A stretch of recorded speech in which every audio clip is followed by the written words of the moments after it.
जय श्री राधे राधे राधे। प्रिय साथियों, आज हम आपको यमलार्जुन का उद्धार तथा कौन थे यमलार्जुन, इनका पूर्व जन्म क्या था, इस विषय पर एक विशेष बड़ा व्याख्यान प्रस्तुत करने जा रहे हैं साथियों। चलिए, विषय तो बहुत लंबा है, शॉर्ट में समझाने का प्रयास करते हैं। साथियों, बात उस समय की है जब भगवान श्री कृष्ण जी ने श्री माता जी यशोदा जी का जो चलामनी थी, दूध को चलाने वाली, दधी को चलाने वाली, फोड़ दी। तब माता ने गुस्सा में होकर नंद के लाला को बांध दिया रस्सी से।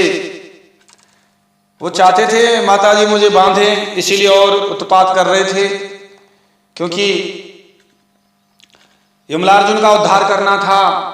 नारद जी का श्राप था।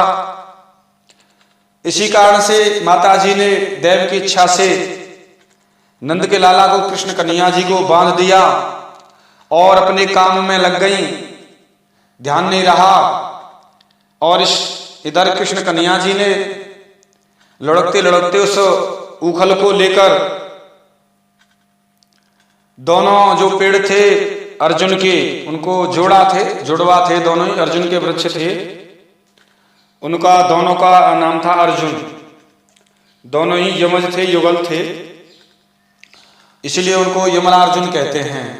उनके बीच में उखली को फंसा दिया और जोर से खींचा। दोनों पेड़ धड़ाम से गिर पड़े और दोनों के मध्य से एक दिव्य पुरुष उत्पन्न हुए, प्रकट हुए और भगवान श्री कृष्ण जी की आराधना स्तुति करने लगे और स्तुति करके अपने दिव्य धाम को चले गए। साथियों, मैं यही बताने जा रहा हूं कि वो कौन थे दिव्य पुरुष, कौन थे वो यमलार्जुन, इनका पूर्व जन्म क्या था, इसी विषय को बताने जा रहा हूं साथियों। सुनिए।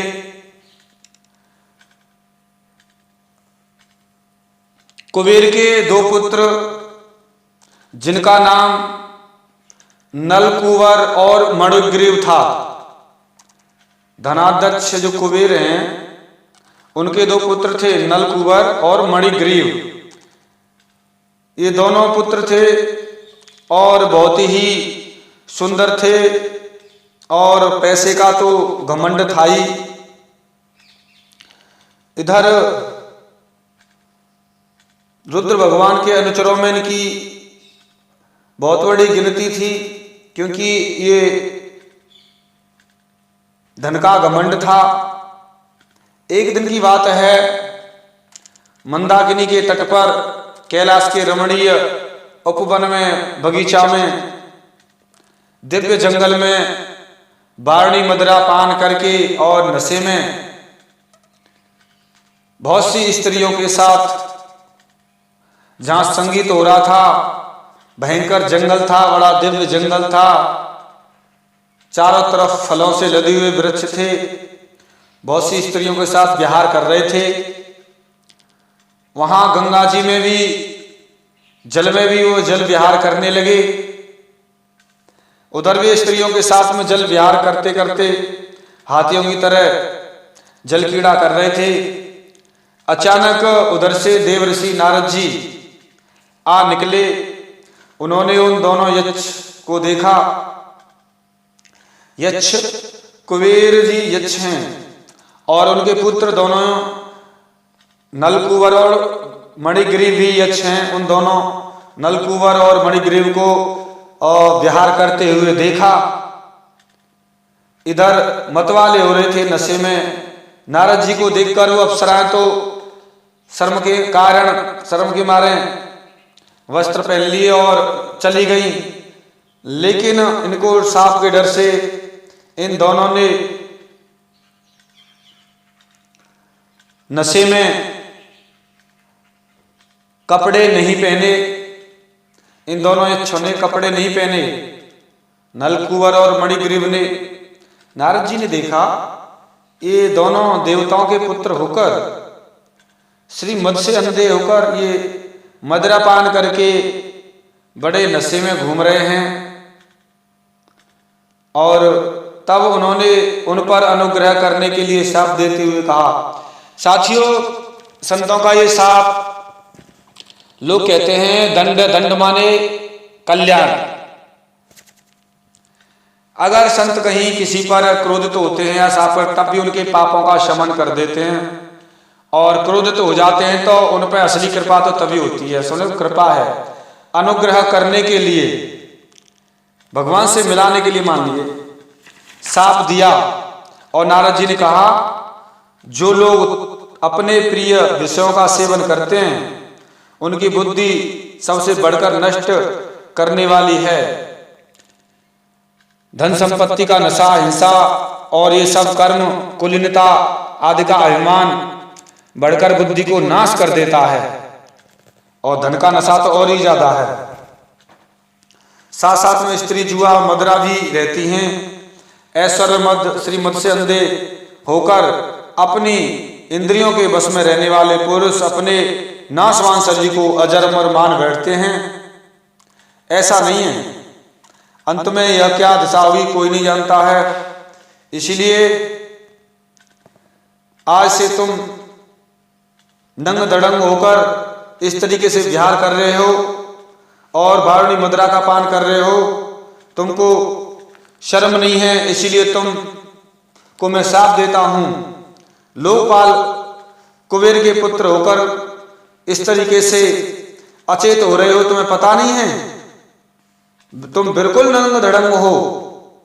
इसीलिए तुम दोनों अब वृक्ष योनि में जाने योग्य हैं, जड़ हो गए हो। ऐसा होने पर तुम फिर इस प्रकार अभिमान न होगा, तो वृक्ष योनि में जाने पर भी मेरी कृपा से भगवान की स्मृति बनी रहेगी। जाओ तुम वृक्ष हो जाओ और मेरे अनुग्रह से देवताओं के 100 वर्ष बीतने पर तुम्हें भगवान श्री कृष्ण जी का सानिध्य प्राप्त होगा और भगवान के चरणों में प्रेम हो जाएगा, प्रेम प्राप्त होगा। इस लोक से तुम चले जाओगे, तुम्हारा उद्धार होगा। इसलिए देवर्षि नारद जी इस बार कहकर चले गए। नलकुबर और मणिग्रीव ये दोनों एक साथ अर्जुन वृक्ष होकर यमलार्जुन नाम से प्रसिद्ध हुए। श्री कृष्ण जी ने अपने परम प्रेमी भक्त देवर्षि नारद जी की बात को सत्य करने के लिए धीरे धीरे उखल घसीटते हुए उन दोनों की ओर प्रस्थान किया जिधर यमलार्जुन थे। और भगवान ने सोचा कि देवर्षि नारद मेरे परम प्रिय हैं, मेरे भक्त हैं, दोनों मेरे भक्त कुबेर के पुत्र भी हैं ये। इसलिए महात्मा नारद जी ने जो कुछ कहा है उसे मैं ठीक उसी रूप में करूंगा। यह विचार करके भगवान श्री कृष्ण जी ने दोनों वृक्षों के बीच में घुस गए और दोनों वे तो एक दूसरी ओर निकल गए, परंतु उखल टेढ़ा होकर अटक गया। दामोदर भगवान श्री कृष्ण जी की कमर में रस्सी कसी हुई थी।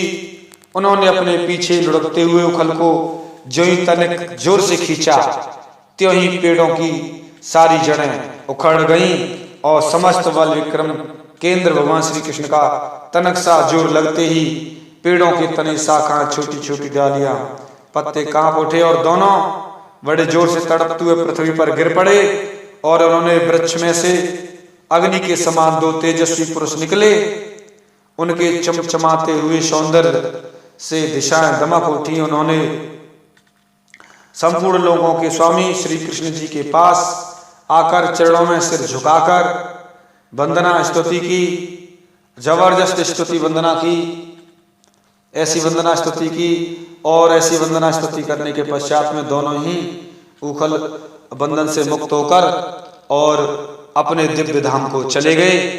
साथियों, ये मैंने आपको बताया कि किस तरीके से यमलार्जुन कौन थे और किसका शाप था, कैसे इनका उखलबंद का सिस्टम बना, क्या इनके पीछे लीला थी। साथियों, मैंने आपके समक्ष एक विशेष गहरे रहस्य को प्रस्तुत किया है और मिलता हूं मैं आपको एक विशेष गहरे रहस्य के साथ में। तब तक के लिए आप मुझे आज्ञा दीजिए। मिलता हूं। जय जय श्री राधे राधे राधे।